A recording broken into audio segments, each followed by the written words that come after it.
সম্পদ থাকার পরেও যাকাত যাদেরকে দিতে হবে না, এটা অত্যন্ত গুরুত্বপূর্ণ একটি বিষয়, আমাদের অনেকেরই জানা নেই।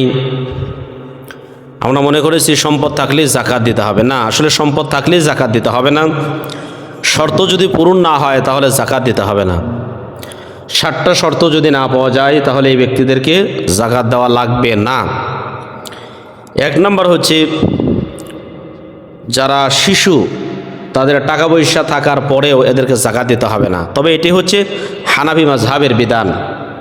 ইমাম শাফি, ইমাম আহমদ বিন হাম্বল, ইমাম মালিক রহমতুল্লাহ আলাই ওনাদের মাযহাব অনুযায়ী না শিশুদের উপরেও যাকাত দিতে হবে, কিন্তু হানাফি মাযহাব অনুযায়ী হচ্ছে শিশুদের উপরে যাকাত ফরজ নয়, কারণ শিশুরা ইবাদতের মুকাল্লাফ নয়।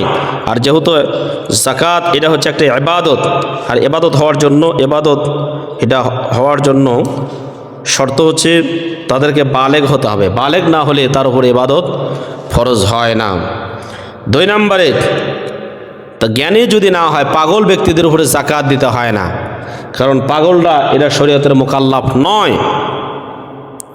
আল্লাহ সুস্থ সবল ব্যক্তি যারা তাদের কাছ থেকে হিসাব নেবেন, তাদের উপরেই শরীয়তের বিধিবিধানগুলো প্রযোজ্য। রফি আল কলাম আনিস সাবিয়্যি, নবী করিম সাল্লাল্লাহু আলাইহি সাল্লাম বলেছেন, রফি আল কলাম আনিস সাবিয়্যি ওয়াল মাজনুন, যারা শিশু তাদের থেকে কলম উঠিয়ে নেওয়া হয়েছে, এরা ভুল করলেও এদের কোনো গুনাহ লেখা হয় না। 3 নম্বরে, অসবি অর্থাৎ শিশু যারা আছে, নাবালেগ যারা আছে, নাবালেগদের যাকাত দিতে হয় না।